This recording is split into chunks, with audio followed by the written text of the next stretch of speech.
This video is sponsored by ZEO Genesis.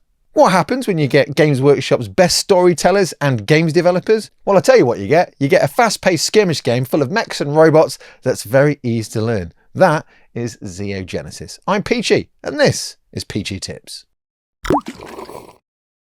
So whether you're new or regulars to the channel, one of the things I love to do is talk about new game systems and miniature ranges, and this video is no exception. But what is ZEO Genesis, I hear you ask? Well, it is a fast-paced sci-fi skirmish game where you get to do battle with big mech suits, created from the minds of Andy Chambers and Gavin Thorpe, the OGs of rules and background writing from Games Workshop days of old, as well as many other talented people too. Now, one of our biggest resources is time, and you can tell when this game was being developed that was quite an important element of the game design here. You can pick up and play a game within 30 minutes. It's very fast paced. It's very easy to pick up and learn. It reminds me of my journey when I got into Warcry, actually. It's just a nice sci-fi flavor version of Warcry, obviously with like slightly different rules, which we'll get to in a bit. But it does feel like one of those games you can easily pick up. You can play multiple games in an evening with your mates. You basically get to do lots of stabby, shooty, and blow up your mates' models. It's great, and I'm all for that. Now, a few people I've seen refer to it as like more of a 90s manga anime style when it first started like hitting the West. So stuff like Ghost in the Shell. But for me, it gives me more vibes. Certainly the aesthetic of the PACT do of like the old heavy metal movies that came out. So if you ever aware of heavy metal magazine, some of the design aesthetics of that, it kind of gives me those vibes, as well as a few other pickings from different sci-fi genres and stuff. But it definitely has its own identity as well. Now, it's going to be going on GameFound very soon, so the 29th of April. This video will be out on the 25th. This is 2025 for those in the future, like going, when? What are you on about? But I will be putting a bunch of links in the description, so do keep an eye out on those and keep updated for the news of when the GameFound launch hits. Now, as it's not on GameFound yet, and it's not a finished product, they were very clear to say that the rules are still work in progress, but you get to see the journey of what that looks like and what they envision. It's not a 3D printed game. The models I have are 3D prints, but that's more just so I can get something to paint to do for the video. But they will be plastic. They are working on doing all injection molded stuff and getting the sculpting done and doing it all themselves in-house, which sounds super smart, and I can't wait to see what that looks like. I do love plastic robot toys, big fan of that. So yeah, very impressed to know that it's going to be plastic kits. There will be some STL support down the line as well, from what I understand, so maybe you can like print out some extra like big Warsuits and stuff like that as time goes on. Now, the prints I've got are pretty good. There's a bit of cleanup. There's a few bits that I've not finished. This is normal to me. So when I used to work at Games Workshop in the design studio, when I was like doing paint and stuff, I used to get like resins or 3D prints before the actual plastics were available. So this is new to me. So some of the dodgy like cleanup and this, that, and the other is on me, not on the actual models themselves. But I'm glad that they are going to come into plastic, because I did drop a couple and they do smash like glass sometimes, so there's been a few repairs here and there, and that's just me with butterfingers, I'm afraid. But yes, the actual physical ones that you will get will be plastic. Now, to accompany this game, there will be a bunch of narrative extras that you'll be able to see on their website. So that's things like Chambers guides. So this is more of a nerd about guns. If you remember like the old Jane's manuals, which talk about like hardware and stuff like military hardware, it's kind of that kind of vibe, which I really like. I like looking about like equipment and tanks and vehicles. And guns, obviously. Guns are cool, especially like super science laser guns. Big fan of those and how they work. Want to know how they work. So I'm glad that this guide will exist. I get to find that out. And there's a thing called travel logs. So this is a free-form travel guide by a fellow called Trev. So you're taking it from his point of view as he goes from system to system, discovering more about the human verse and the realms of ZEO Genesis, which sounds pretty cool too. So you get a bit of background extra knowledge. So you get some nice technical information with the Chambers guide, and then you get obviously more like background snippets as well with Trev's, I guess, like, what would you call it? Travel log. Well, that's what it's called. It's called a travel log, isn't it? Oh, there we are. Named it what it was. Now, currently on the website, they have all the playtest rules there, as well as like any of the stat lines for the factions and stuff. So whether you decide to pick the Guard Corps or the PACT, more on those guys in a mo. All the rules are there. Again, it's a working document, so I imagine there'll be updates and changes. But what is really nice as well is you get a bunch of background, and I'm just going to give you a bit of an overview of the background as well now, just because you might want to know about it before you start getting into it. But you can read it on the website too after you've listened to me waffle on about it. But I'm here, so, you know, enjoy the ride. So ZEO Genesis is set in a distant future. Humanity is established a civilization known as the 100 Stars. comprising 100 star systems, funnily enough, and connected by a unique navigation system called slipways. Each system is encased by an impassable boundary referred to as the limit or the barrier. The origin and purpose of these barriers remains unknown, leading to speculation about whether they're meant to confine humanity or protect it from external threats. Ooh. Now, to begin with, in ZEO Genesis, there's two main factions duking it out across the humanverse and the stars. To begin with, you've got the Hegemony, which is a dominant capitalist faction controlling planetary surfaces and profiting from interstellar trade. Their military arm is the Guard Corps, which are my red guys, which I'm going to paint up. They basically believe in there should be one set of laws governing all star systems, and they're obviously prepared to fight for that. Now, the Pact are an alliance challenging the Hegemony's authority, advocating for an alternative governance and societal structures. Now, these are the blue models I'm painting in this video. So they have a very different look to the Guard Corps. At the moment, I can't quite decide which are my favourite. I like the look of the Hegemony models, but I don't like their politics as much as I like the politics of the Pact. So I'm quite torn, which is why I painted up both, really. Kind of makes sense because I get to play and choose which I like the most. But I do like some of the looks of the robots as well for the Pact. It's really hard to pick a favourite. I think that's what I really like about this as well, is I can't pick a favourite yet. And there's only two factions to begin with, well, mostly two factions. Lots of different colour schemes. And that's the other thing as well. What I really do like in this, at least the lead up, the start up, the playtest rules and whatever, there's still a lot of info there. There's still a lot of background. Now, I don't really know all the different sort of faction type names. So in the Hegemony, so the Guard Corps, they've got a bunch of colour schemes, a nice variety of colour schemes as well. I guess they all have names and stuff. There's actually no names at the moment. Maybe we decide that ourselves as players. Maybe later on down the line they'll have more, I guess, faction or branch names and stuff like that. And it's the same for the Pact. Again, you've got like some really cool colour schemes, like the Tri-Moon one. I really like the idea of this blue and orange, so that's the colour I'm going to cover for my Pact. Whereas I do like red for the Hegemony or the Guard Corps, but I've added more yellows in there instead of whites and stuff. But one of the things I do like about these colour plates, so the colour variant choices that you get, is they've got like the RGB, the CMYK and the hex kind of codes. So if you want to try and colour match, you can look at those codes on your screen or whatever and try and get a colour that's close to it, which I think is quite nice and very sci-fi as well. I do like that. Just lots of numbers to get the right code of colour. Very cool. Nice one, guys. I like that. Now, these games are more small scale covert options as opposed to big massive battles. I mean, you could potentially do big massive battles, but again, I like that I'm getting, as I've already mentioned, Warcry vibes, because it's small warbands fighting against each other, like a little secret war going off. That's a big tip for me. I don't have to spend hours and hours painting up a massive collection to play like 1 or 2 games a year. I get to paint up 8 cool looking models and then just get to duke out with my buds. Maybe they do something very similar. Maybe they do the Guard Corps and I do the Guard Corps. Maybe there's a bit of like a competition between like 2 corporations within that Hegemony or authority or whatever. But it's great. I like being able to paint a small group of people and then being able to play lots of games really quickly in an evening. Now, Zeoforms or ZEOs are advanced armoured suits operated by humans, but it's all connected to their brains. So obviously it makes for ease of movement and this, that and the other. Now, these are originally designed for heavy labour and hazardous tasks. However, Zeoforms have been repurposed for military engagements, which kind of makes sense because they're big suits with guns and stuff. Who doesn't want to see big robots punching each other on a battlefield? Sounds great. I'm all for that. Now, from a gameplay point of view, ZEO Genesis has a really interesting dynamic from a rules perspective. Earlier, I mentioned like it reminds me a little bit of Warcry. Both of those games are alternate activation sort of game systems, which I really, really like. I like that I get to do some stuff and my opponent gets to do stuff and then we, leapfrog between that. Always a big fan of that. One of the things I found really interesting with this game system is you basically work through each of your units. So you take it in turns to activate a model or this, that and the other. It has a limited amount of actions it can do once it's activated. And those are really interesting. I'll come to those in a moment. And then once you've expended all of your activations on your side, then you have to do something called a regroup, which kind of refreshes the turn for you, but that might not necessarily refresh the turn for your opponent. Now, when it comes to activating your models, you have something called an action mode. So you basically pick one of these different types of action modes you want to employ for your character that you've activated. So that could be aimed fire, that could be run and gun, that could be charge, or that could be fight. Now, if you picked aimed fire, for instance, you can't move, but you can turn on the spot, but you basically get to do as long as you can see the model on the board, you can shoot it. There's no restriction on range. You get something called snapfire, which is a shorter range. So obviously there's some restrictions to that. It's probably not as effectual when it comes to hitting, or like from a damage point of view. So if I chose to do a run and gun, I get to move twice, but I have to use the snapfire rules instead.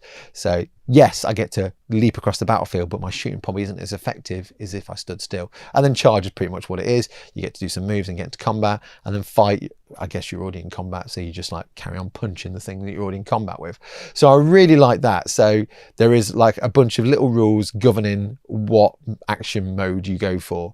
And that then dictates how many moves you make and how many shots you get to do. So that's really cool, very different. But again, it might seem like a lot of rules initially when you're first looking at that's a lot of rules, but actually once you've like played through a turn, it's like, oh no, that's actually really quite straightforward. So if I do run and gun, I just move twice and use this set of shooting rules. Okay, that's fairly straightforward. And as I mentioned earlier, once you've activated everything, then you have to do something called a regroup turn, which resets the turn for you, which then I guess adds like an extra strategic level to your opponent as well as you, because you've expended through your stuff quicker than maybe they have, depending on how many things are left. So that's a very interesting dynamic to the rule system as well. Again, adding like extra levels of strategy and annoyance to the game, which is always good, especially when your opponent's like, I've got not enough things to activate and now I've got to regroup. Now, my experience with these rules is very limited. I've done a couple of shadow games just to get familiar with how the rule system works and what the stat lines all mean, this, that and the other. And again, that's another thing. You've got all these different stat lines, which all mean different things. Again, it's very similar. If you've played enough war games, you know you can move so far. You know you can have so many attacks and so much damage, and this is your gun stats, and they all basically mean something. I'm not going to go through all that detail. I'll probably save that for another video if I decide to do like a how to play ZEO Genesis down the line. But it is, if you are familiar with wargaming, certainly like workshop related war games or any other kind of game system like Stargrave, whatever, it will feel very familiar. One of the things I will say is I am a big fan and a big advocate of like having model agnostic games and using lots of stuff from different game systems in whatever game you want to play. So I foresee that this game system, ZEO Genesis, will fit nicely into the other little game systems I like to play, which is 5 Parsecs and Stargrave. I can almost imagine like using those different game systems for very different sort of storytelling mechanics, but maybe using a lot of the same models as well. And like certainly like the ZEOs I've got here, I foresee seeing those in my Stargrave warbands at some point down the line, or crews. That's probably an appropriate term to use. But I do like that. But one thing I'm going to say is this game system feels like the game system I wanted Kill Team to be. I'm not going to slate Kill Team. I think it obviously has its own unique way of playing the game, but this feels a lot more user-friendly, easy entry. Just it's got dynamics, it's got like strategy, but I wanted Kill Team to be as easy as Warcry, and this feels like Warcry but sci-fi, and I'm a big fan of that. So if you don't believe me, you don't have to believe me. You know, I'm being sponsored by ZEO Genesis to talk about their game and paint their models, but initially when I was like looking through it, I was like, okay, it seems like a very generic sci-fi kind of game. Okay, there's some big mechs. I've seen a fair few of those. There's some like normal looking soldiers in power armor. Okay, I've seen a fair few of those. But once I started reading through the background and I started getting excited about painting different color schemes and then started like reading through the rules, I'm like, there's a lot more to this than actually meets the eye. I'm actually quite keen, a lot keener on this than initially when I first became aware of it. I'm not gonna lie, I've become a big fan very quickly, and I can't wait to see plastic ZEOs and all the other stuff they intend to do down the line. So very eager to see where ZEO Genesis goes. Now, I've waffled on enough about the overview of the game and the background, so what I'm going to do now is look at doing some painting. Now, one of the key things I wanted to showcase or cover is getting things on the tabletop quickly, especially for people that are skill poor or time poor or both. The stuff I painted for this video, both factions, it was less than like 3 hours per faction. Together it was about 5 hours, I think, slightly over 5 hours just to paint everything from the box. That probably didn't include building, but the building was very straightforward. A lot of it was just like plug and play. But yes, from a painting point of view, I wanted to do a couple of things that help people get stuff on the tabletop, certainly when there's lots of mechs and robotic stuff, because that can be quite intimidating. So there's two approaches I've got here. So I'm going to do the Guard Corps first, and my approach to the Guard Corps, let's say, and this will work for the PACT if you want to do this this option for the PACT as well, is if you liked a nice vibrant colour, I want my guys to be blue, or I want my guys to be white or red or whatever. This option is to spray them that colour. So find like a red spray or a green spray and spray them that colour, and then basically build up dry brushes, put some washes in there, and then pick out some nice markings. That's option 1, which is what I'm going to do for the Guard Corps. Option 2, which I'll cover on the PACT, is, you know what, I want to make it even easier for myself. So I'm going to spray it silver, I'm going to wash it, I'm going to dry brush it, and then pick out the odd panel here and there. And I'm going to do the thing I refer to as reverse highlighting, which is I basically fill in the panel colours. So if I'm doing a shoulder pad blue, I fill it in, but I don't go to the edge because the silver's already there. It's already been washed and highlighted, and it looks like chipping.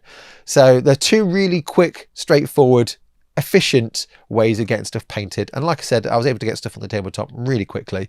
So from opening the box, assembling the stuff, which probably took me less than an hour to assemble actually. So I guess in total, with everything built and painted, it was about 6 hours. I'm going to call it at that. But right, let's crack on with our first one, which is going to be spraying red on our Guard Corps model and then working through all the paint guide. So after the red undercoat, what I'm going to do first is get a mid-tone red. Here I'm using Beret Maroon. I'm just going to start heavily dry brushing this over the Stroma.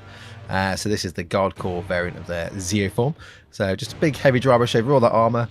What I'm basically doing here is just picking out all those raised areas. So it's not like a proper dry brush, so I'm not removed as much. It's more of a overbrush is a better way to describe it. So it's leaving that dark red in the recesses, but it's also on the raised areas, touching with some lighter red. You can be a little bit more subtle, you can be a little bit more heavy, it's entirely up to you. Same rule applies if you're doing a small guy, so whether that's like one of the little hyena dogs or this little marine dude, the same rules apply basically, just a big heavy dry brush all over. Then I'm going to get some blood chalice and do the same thing, but this is going to be a bit more of a softer dry brush, so this is like a quick way of getting a highlight. So even though I've done an overbrush in maroon, what this is going to do is pick out some more subtle highlights on the edges and give a bit more transition between the two. So you've got like a nice dark red on the cracks, a mid-tone red all over, and then just on the raised areas, more of a slightly lighter red. Obviously the same rules will apply depending on what colour scheme you choose to do. So even if you're doing greens or blues, use the same rules. Spray them like a colour, and then just use progressive light dry brushes. Now for all those quick and dirty sort of like details, what I'm going to do here is get like a dark grey. Here I'm using strap grey.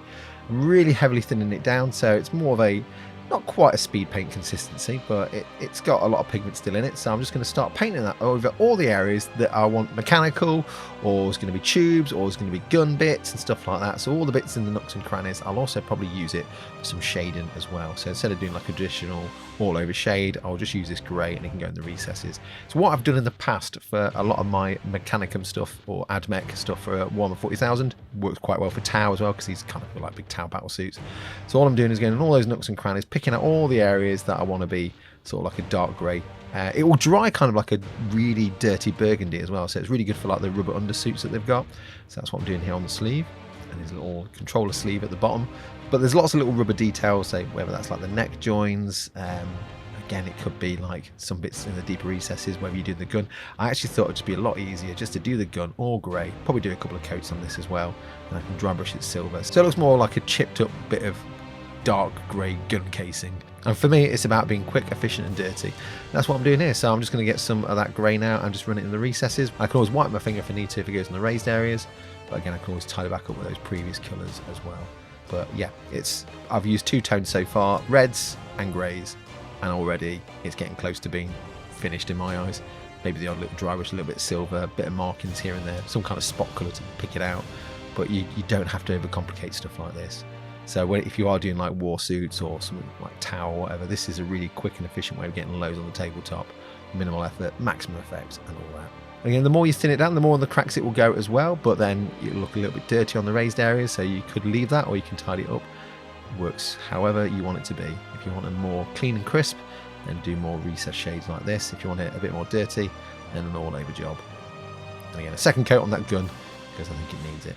And for the smaller guys as well, they'll have slightly different details here and there. So, I mean, he's got like more rubber boots. I decided to do that bit around the back of the leg, like a grey as well, just to break the shape up a bit. It's kind of got like a mix between a Space Marine and Stormtrooper kind of style. So I quite like that. It's a little bit different. Again, some areas you can leave red. I just want to, again, help break up the shape. So that's why I've done like that dark grey around like the waist area, around the back, and all those joins, just like we did with the bigger suit. Paint the whole face grey, and then I can just sort out whatever skin tone I want to do later on. Same with the gun, picked out the gun as well. and that can get dry brush later. Now for markings and stuff, pick a colour that you want to. It could be white, it could be any colour. I'm going to go with yellow because I quite like red and yellow. I think it looks quite nice. And what I'm going to do for this is a really easy area because of all that like deep detail. I can just stipple and sponge on that central section to be yellow. Granted, I will get a little bit on the sides, but I can tidy that back up with a dry brush or just a little bit chipping later on. It's dead easy. But in some places, because it's getting quite close to the details, might want to use a brush. So it's worth pointing that as well. Now this bit here, there's a lot of detail going on there, so what I did choose to do was start doing some stippling, and I thought actually, you know what, it makes more sense just to get the brush on this bit. I can always layer it on to start off with and then stab, so it's kind of got like that kind of chipped, stippled effect like the other shoulder pad has. So that's what I'm just doing here, just a little bit of stabby. And then any other details you want yellow, or whatever colour you're choosing to do for your guard corps suits. But I quite like yellow. Now initially I just went round. This is the thing I always do when I'm painting. I go around, I pick out some details. Yep, splodge there, I'll fix that later. Just go around, pick out those details where I initially want them, and then I might add a little bit more here, add a little bit more there. Or maybe it needs some stripes and stuff like that. So let's get some masking tape out. Maybe do some stripes on its little thigh plates. That'll be fun. So all I'll do is just to line that up, make sure I'm happy with it. The only trick is to make sure it's consistent on the other side as well. And again, just doing the stabby with the sponge. Really like using the sponge effect. Kind of looks chipped as well, that's why I often do it. Looks like it's seen some action. Remove that, and then yeah, just making sure I get it kind of the same angle. Again, you're not going to see both angles at the same time, so it doesn't matter if it's not 100% correct or identical. And then I'm just going to go back in with some red chipping. So that hides that mistake I did earlier. Cheeky, I know. But yeah, it helps break up the shape of the actual yellow as well, so it looks less solid as well. So it's seen some action. And then I'm just going to go around and pick out any other details. It might be here as well that I correct any mistakes in the recesses, where certainly if there's some yellow gone in there or whatever. But yeah, I'm just going to go around and just pick out that design, which I think is the guard corps design, or one of the designs for the guard corps. And any other yellow areas that need fixing, because I did get some of the nooks and crannies. That's fine, that happens. We're allowed to make mistakes. It's all part of the process. That's why we tidy up. That's why we add other colours. It's great. Now for the guns, what I'm really going to do here is just dry brush silver over, so it gives it kind of like a gunmetal effect. Yes, I know it's a grey there. I could have done it with black, but I quite like the look of it. I already had the grey out. It made sense. Kind of ties in nicely with the rest. It just has a bit more of a metallic finish to it, I guess. And same for the feet as well, or other details you might want to do. I want them to look like they're more made from metal. Maybe they've been painted grey. Maybe it's worn away. Maybe it's a different type of grey. I don't know, but just a little bit of a dry brush here and there. Be tricky when you're doing these parts, but you can always move to a smaller brush if you need to. The other thing I can do is get some of that silver and just paint it on by hand as well, so I can get more solid tones. So maybe those cables are made from metal. Work my way around, just pick them out. Look for other details that I think that'd be quite cool if that's metal. Pick those out as well. Again, there's no right or wrong way with these. I think it's entirely up to you how you want to do it. I wasn't using any particular reference. I kind of looked at the art a bit, but most of it was just like, want red armour, want some grey in the recesses, want some silver bits picking out, and have some yellow details on there too. Things like the gun, you can like make things look a bit more solid here and there. Maybe if there's like a trigger or like some little designs on there, depending on the gun, because each gun's a bit different. Got those little mandible, don't know if they're rebreathers or machine guns, don't care. Paint them silver. And you could always like chip in as well. You could always do it by hand. So instead of doing like the sponge chipping, you can always just do it with a brush, just to make it look a little bit more worn around the those little feet bits, the armor panels. Again, this was more me just showing as opposed to doing it all over the model. It's just an example, really. Those canisters on the side. Again, could be oxygen, could be anything. And if you really want to, as well, for like a final highlight, I probably won't sponge this. You can do, but I'm just going to go around with a really light red. So this is called Raging Rose. And I'm just going to pick out some of the edges. I'm doing my little jaggedy highlight, so it looks a little bit battered and weathered and chipped as well. So it's a really nice, simple way of doing that. And you can just pick out the odd bit where you want it maybe to hide a mistake. Maybe there's like a bit of paint that's mixed on by accident, like the bit yellow there in the back panel. I've got that on there by accident. Helps hide that. Or you just want to add a bit more definition on some of the raised areas. Now initially I did solidly block that in there, but I think I might end up turning that to yellow. Got some ideas about that. That's sometimes the process as well when you are painting. You might change your ideas as you go along. Just a little bit of tidying up going on here. Just some of those colours need a little bit more punch. And I thought some of those metallic bits were a bit too shiny, so I just got that thinned down grey and then just knocked it back with the strap grey which I kind of thinned down as a wash all over. Still looks metallic, it just makes it look a little bit more gunmetal metallic and a little bit more subdued and a little bit more weathered. So it's not super shiny. It's been walking around a battlefield, it's getting all dusty in it. Get some strap greys chips as well. And then if you want to pick out other colours, so I'm just picking out this design on here. I think it's the guard core design or one of the guard core designs. I'm picking that in white. And any other colours, so get some yellow on like bits of the gun. That's another thing as well, just to make things look a little more interesting. Maybe add a bit of interest to the gun, add a little bit of colour here and there. You don't have to do loads. You can do loads, it's entirely up to you. Now I realised I could do with some more yellow on the model itself, so I thought I'd do a nice little stripe. I couldn't be bothered with masking tape, that would be too much of a faff, so I just did it by eye, and if I make any mistakes I can always tidy back up with some red so it looks chipped, or just leave it as it is. Did that whole faceplate yellow in the end, kind of matched it nicer. Also find after I've done the initial coat of yellow, a second coat works quite nice as well in places. Then in preparation for some glowies, I'm just going to pick out the eyes in white. That'll vary on the models. Then just to make that gun look a little bit more chipped, set into the yellow, just going to get some strap grey and do that on the white and the yellow. Just to look like battle damage. And in any other areas you think it needs it as well. Now just get some magic blue for the glowies on the eyes. And there we are, the guard core Stormer is now done. On this other dude, I basically it was my test model to start off with, and I decided to add some extra markings and embellishments, mostly because I was playing around. I mean, maybe you can spray the models that initial colour, put some washes in there, and then over time add embellishments, maybe pick out the gun, maybe add some markings. It's entirely up to you what you do. Right, let's move on to the PACT. So again, like I said, this is starting from a silver undercoat. I'm going to be washing this quite heavily, and I quite like this little cheeky technique. It's great for things like orcs as well, and other like big sturdy, I guess, armoured things like Imperial Knights and whatever. So right, let's jump on to painting the PACT. AMAROQ, I think it's called. So after that silver spray, what I'm going to do is get some strong tone or any dark coloured wash of your choice, and I'm going to coat that over the whole thing. And the reason I'm going to coat over the whole thing is that's going to help later on when it comes to doing like other colours. I can pick and choose. I don't have to worry about what is metallic exoskeleton, what isn't. So I'm just going to do the whole thing because it makes more sense, and you'll see why later on. And also when I am applying the wash, or if you're using a contrast or a speed paint, I do thin it down on the model as well. I apply it quite heavily to start off with in places, and then I just add some water from my water bottle or whatever, and then apply that, and it moves around. It makes it less blotchy on some of those raised areas. It makes it a little bit more runny, so it goes into some of those nooks and crannies a bit easier. You will need to have a little bit of wash here and there because it might pull in the wrong places. It might even pull away from some areas, which I did find after this dried. There was a couple of voids, but that's fine because I can always like apply a little bit more wash over if I need to. But yeah, it is just coat the whole thing, and you do have to wait a while for it to dry, obviously. And that's the same with the smaller guys. I'm doing the exact same thing on all these PACT models. They're literally all getting sprayed silver because it's a really quick and dirty way of getting those colour schemes done. Adds to the visual effect as well, further chipping, which we'll get to in a moment or two. Again, thin it down whilst it's on the model. Then when the wash is completely dry, what I'm going to do is get some gunmetal. I'm just going to heavily dry brush this over. It's kind of quite close to the initial undercoat, so all it's doing really is tying up some of those surface areas that may be a little bit blotchy, or you just need a little bit more definition here and there on some of the raised details because maybe it just looks a bit too dark in places, and that's totally fine. You don't have to do this stage. I just find it's a nice little tidy up stage before doing any kind of highlighting. So I just work my way around, use a big brush, small brush, whatever you can get your hands on. I kind of mix up as well. Sometimes in some places it's a big brush, and sometimes other places it's a slightly smaller brush. And then to highlight that metallic, I'm going to get some shining silver. So this is the lightest of the silvers from the Army Painter range.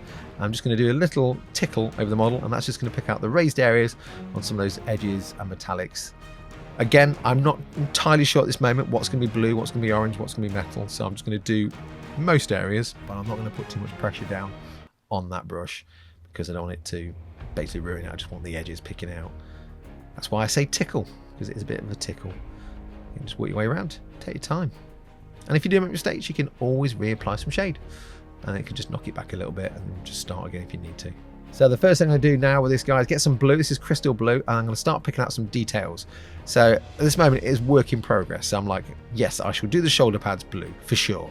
So I'm just going to go around. What I'm not doing though is going to the edges, and what that's doing is that's giving me a little bit of like battle damage, chip. In some areas I'll go to the edges, but not all. So that's why I've done the whole thing silver and washed it and dry brushed it, because in some places I'm not going to go all the way to the edges, and it's what I call reverse highlighting basically, and it's really good for like things like orcs, utility vehicles, anything like 40k that's like war machines and stuff like that. It's really good. Knights, Imperial Knights. And you can see on the edge I've not gone all the way, so it just looks silver. It just looks like battle damage. Again, you can always wash back over this if you want to. Also, with the blue being slightly thinned down as well, in some places I'm going to leave it a little bit more wishy-washy than others and a little bit more neater than others, because it just looks like the paint's faded, it's battle worn or worn away over time. So right here it's a little bit more intense, but that's fine because I can always thin that back down or dry brush over. That's probably more by accident actually. This was more of an intense colour down on the leg. Again, just work your way around. Again, you can use your finger to do some little highlighting as well. That's what I do here. A little bit of peachy finger rubbing there. Again, it's just a matter of I've not really planned this out because I'll balance it out as I'm painting it. So I'm doing his like van brace here. So I think I'll do the other side the same colour as well. But again, not going to the edges. And then I'll just have a little look at the model and go, it needs some more blue here, or it might need a little bit more blue there. So that's sometimes when you're not sure about a model, it's your first time painting it, just start with some sections here and there. Same with this little guy here, just picking out the legs to start off with, then I'll probably do the breastplate after, maybe a shoulder pad. Just take your time and build up those layers, and then just see how it balances out across the model. Again, on the arm, I think that looks quite nice. Might do both arms in blue, that makes sense. So then they balance out quite nicely. I mean, one arm could all be orange for all I know. I don't know. I definitely know I'm doing blue and orange, that's for sure. Yeah, it's just a matter of going around and just taking it a little bit at a time. And once you've done one or two, then you know roughly what kind of colours you want to do the others. Maybe you want them mixed up. Maybe the next one of this style you do all orange with a little bit of blue. You know, it's entirely up to you. But that's the fun of this. You just take your time and then plan it around as you do it. Then I'm just going to go back over a little bit of a silver dry brush here and there, just where some of the edges aren't as defined as I'd like to. You could do this all at the end. I kind of just did it as I was going along, just in the odd little place here and there. But actually, from an efficiency point of view, once you've applied all like the oranges and the other colours, you could just do it all over at the end. Makes more sense that way. Showing a couple of different versions of the models with a little bit of blue here and there. So what I'm going to do now is get some of that strap grey. So this is the same grey I used on the guard core model. I'm just going to use this for all rubber details and some gun details as well. So I'm just going to, it's slightly thinned down just so it just flows a little bit better. I don't like to use things straight from the pot. It can be too thick and goopy. So I'm just going to go around. You'll notice on the gun, that's slightly more thinned down than the rest. I'll come to that in a moment when you see it on the bigger gun, and I'll explain why. I'm just going around picking out the little details, whether that's like the hands, pipes, whatever. But on the guns, unlike the guard core which was sprayed red, it makes sense to thin it down because all that metallic will show through. So I could do a dry brush over the end if I really wanted to, but I don't need to because all that metallic's punching through, which works really, really well. So it's kind of like the reverse of doing the guard core one. We had to paint that grey and then dry brush some metallics over it, whereas here we've already got the metallics in place, so all I need to do is just thin down a little bit grey. So it looks more like a gunmetal. Again, this is just my choice of doing those details. You don't have to do it that way. You do it however you want to. Just really quick and efficient. That's the only reason I'm doing it this way. And yeah, more pipes. Pick out the pipes. Lots of pipes. Or cables. You could even do like some little chevrons on them if you wanted to. Don't think I'm going to bother. Then I'm going to get something called Evil Chrome. So I wanted a cold sort of brass kind of coppery colour. So I'm just going to do that on just some random details here and there. Some places it's going to be more base coated. More it's going to be more dry brushed. Again, you get a different visual effect from both of those details. So dry brushing looks a little bit more subdued, a little bit more worn and weathered. So that's what I'm doing on these little, I don't know what they are, energy coils. And then some places more just a base coat. But it's entirely up to you how you want to break that up. I could do all the ones on the van braces, but I quite like those silver actually. But yeah, I'm just playing about, having fun, picking out the odd colour as I'm going along. And you just break the shape up as you do it. And again, depends on the models you've got. So this guy here, this marksman, he has a slightly different gun. So I thought I'd just pick out some details on there with a bit more of that chrome tone. Chrome tone. It's like bone tone, but more chrome. Again, no right or wrong way here. It's just whatever you think looks cool. Now I'm going to move on to orange. Now, initially I just thought, oh, they look cool. I'm just going to pick those out with a little bit of orange. And then I'll gingerly work my way around the model, deciding what's going to be orange and what's not. And on the art, there's a lot more orange on the model. I didn't want to go too mad. So I just thought I'd start picking out some bits here and there. Again, doing that reverse highlighting. So I'm just like not going all the way to the edges. So I've got a bit of solid orange in the center. And then more on the edges, it's just bare metal because it's been worn away. Yeah. Started with those little mandible things. And then it was more just balancing it out, I guess. I've used that term balancing it out. What that basically means, really, if you're not unfamiliar, is you look at the model. If you have too much of one colour on one side, you might need to put some on the other side. So as I'm going around, I'm like, oh yeah, I could do a little bit more orange on the left side, or I could do a little bit more here. Like I did with the guard core, I'm just going to do some masking tape and some sponge chipping as well. Now I know I've got some on that pipe, but I can paint back over that too. That's fine. But I'm just going to go back in with a little bit orange here and there, where it's not as punchy as I'd like, because it has gone over blue, to be fair. So in some places you just need to neaten up, or align it a little bit better, and then do any corrections you might need to. So yeah, give them some orange knuckles. I could have done the whole hand orange, really, I guess. That central bit of the van brace is calling out on other models to be just a stripe of orange, like this guy's arm here. Again, I'm not masking this out, I'm just doing it by eye. And then I thought, you know what, let's just do the whole shoulder and arm. That makes sense. I've got that big circular thing in the way. So what do? Actually, you know what, I'll just turn that into a little bit of orange as well. Again, it's just, you kind of, it just happens naturally when you're doing painting. Sometimes you're like, yeah, I'm just going to do this a little bit. Again, you can overdo it. So that's something to be mindful of. And I was very mindful of that. Like, oh, maybe I should do the knee pads. Or maybe I should do a big stripe down the front. Actually, sometimes less is more. Certainly if it's like a spot colour like the orange is going to be. But again, once you apply a base coat or two, you just go back over if it needs a bit more punch, because orange has a lot more work to do when it's going over like darker tones or like blues and stuff, so you do have to do a second coat. Then again, like I mentioned, you could do this all at the end, but I'm just going to go back over a little bit of a dry brush here and there, slightly light silver, pick out some of that gunmetal as well, where it's not as punchy as I'd like it to be on the guns. On these van brace there, I overdid it a little bit with the dry brush, so I'm just going back over that. Which is fine, that does happen, and it's worth showing that. And then I thought I'd do this little tri-moon marking on the PACT. So again, if you've got some decals, you can just use decals and just, you know, find a white circular decal or whatever. I'm just going to freehand this. On this knee section here, it was a bit hard. It looks probably more like an egg or an oval, but that's fine. I'm not too fussed about it, but I have just done a little bit of off-white, really thinned it down, and then I am just doing a couple of little thin coats of it, and in places neaten it up or try and make it look a little bit more circular. But it doesn't have to be perfect. Oh yeah, don't forget the eye lenses. It doesn't have to be perfect, because you can always correct back with the paint, or you can chip over it, which is obviously, I like doing that as well. Like, I don't want it to be, because everything else looks battered on this model apart from the design. So once I've got that design in place, I do this little tri-moon. Yeah, I know it's not like an exact match to the other little one, but I'm not bothered about that. Gives the impression. That's what matters. But yeah, do a little bit of correcting if you need to. Make some of those little moon circles a little bit smaller, maybe. And then I'm just going to chip in with a little bit of blue. So a bit of sponge chipping to start off with.